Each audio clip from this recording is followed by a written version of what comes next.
over it. And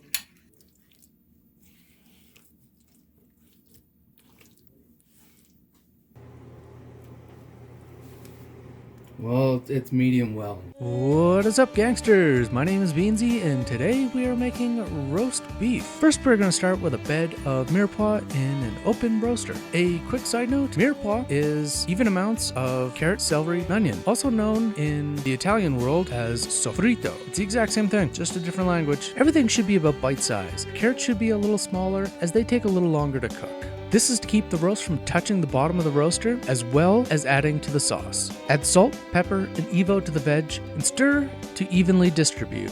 Make sure all the onion segments are separated. Now onto our wet rub. Mince a few cloves of fresh garlic and add to a bowl. Add a tablespoon of Dijon or deli mustard, about a tablespoon and a half of prepared mustard, a couple dashes of Worcestershire sauce, a teaspoon of apple cider vinegar, salt and pepper aggressively, and mix well. If your roast came in a wet pack like mine did, make sure to dry well with paper towel. This is to make sure that the wet rub will adhere very well to the roast and not just rip off into the pan. Slather the roast well in the mustardy blend. Make sure to finger all the crevices and rub into every nook and cranny. This is a pre-trussed roast, and I don't think I could trust one again. This one had a big chunk of silver skin and gristle hidden in the middle. If you're going to trust the roast yourself, make sure to use butcher's twine. Nobody wants a roast wrapped in duct tape. If you're handy in the kitchen, they will find you handsome. How does that saying go? The bigger the meat, the less the effort. This is a big piece of meat, and it just wasn't trying. Once you're done massaging your meat,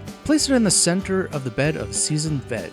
Grab your finest vintage box wine, and yes, it has to be box wine. The plastic bladder adds a je ne sais quoi to the sauce. About 2 glasses worth, please. I added a few sprigs of fresh thyme and fiddled with the Mirepoix bed, mostly to quiet the voices in my head. I can't quite remember what they were saying about the distribution of the veg, or maybe just not enough to cover the bottom in certain places. Here's the fun part that's going to make most people angry. I'm not going to give you the cook times. I don't know your oven, I don't know your elevation, I don't know the piece of meat that you chose. If you're super anal about these things, buy an oven-safe thermometer and look up the temps you are aiming for. I cook by feeling. When I need to bring several dishes together at once, I look at all of the cook times on Google, then I judge that advice with what I know about my oven. The single most important part of cooking roast beef is your rest time. This allows the myoglobin to resettle back into the meat and keeping it moist and flavorful. There will be some purge, add that back to the pan, heat and mix if it's really thin. If not, just mix in and call it good. Remove all twigs from the veg mixture, and that's ready to spoon over the sliced beef and enjoy. If you bought a cheaper cut of meat, slice thinner to make it seem like it's more tender. Shorter muscle strands are easier to chew. I prefer a thicker cut on my roast beef because I prefer a single slice per person. That's just the way I do it. If you like thinner slices just because you like thinner slices, go for it. I feel the thicker slices hold more moisture and keep it more delicious. If you want an all-in-one roaster dish, add potatoes, and that will be a complete dish. Everything on this plate is already on my channel, so have a look and watch another video, and thanks for watching.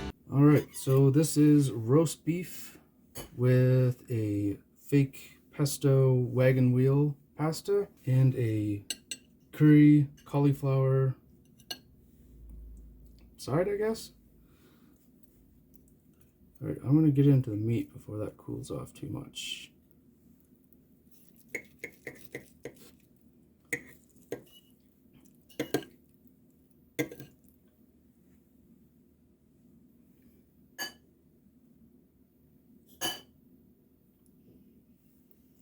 It's alright, calm down.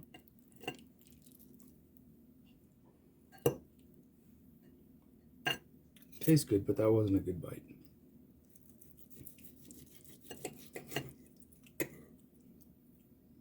That's not going to be a good bite either.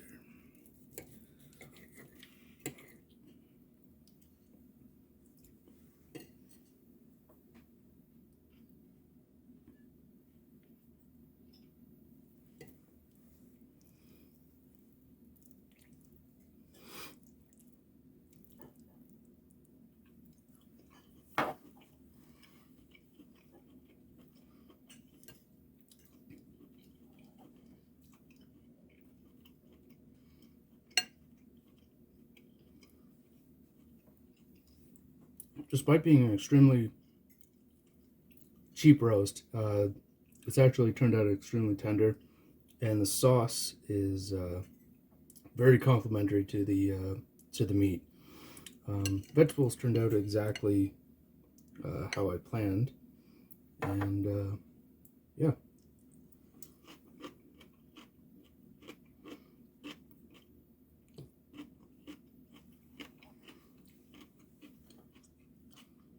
Now, this is a pesto anybody can make. There's no extravagant ingredients. Anybody can make this. These ingredients are available everywhere. And it tastes almost as good as a regular pesto. The only thing you're really missing is the basil. I actually don't like pine nuts in my pesto because they have a really strange flavor. Even though they're nice and tender, cashews, I feel, do a much better job.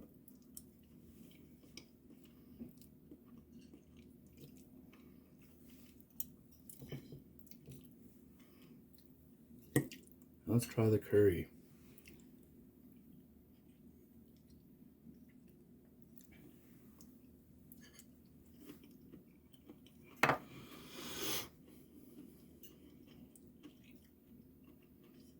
That is much hotter than expected. The green chilies have way more kick than they ever had a right to be. They must have been crossed with a Thai chili or something. That is really way too hot.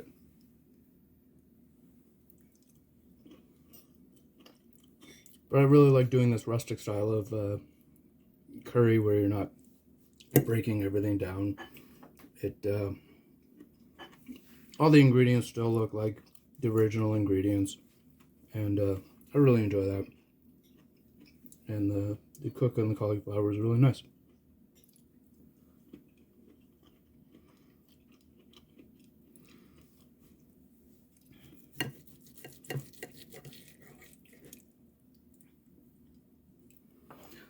I was going for medium rare, but ended up with medium.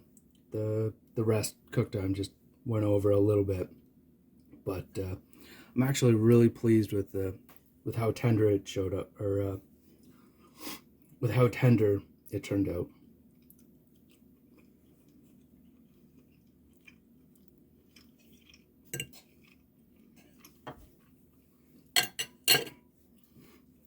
All right, I'm gonna go enjoy my dinner, and don't forget to like, subscribe, and don't forget to take the stickers off of your knives before you start filming. Have a great day. Peace. Who makes this? You bought it at Walmart?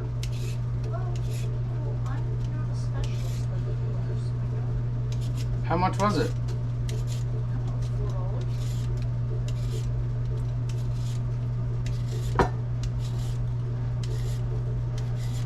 For $4 more, you'd have one that lasts a lifetime and doesn't make you lose your hair. What the hell do you want? Your life. Come in. And we'll... What we can do about What that? is going on? I think with that works. It's a terrible habit of toasting and breaking. Make sure all the onion segments are separated. Make sure all the onions one more time. This is a pre-trussed roast. This is a pre-trussed roast. This is a pre-trussed roast. Truss-id. Truss-id. If you're handy in the kitchen, they will find you handsome outside of the kitchen.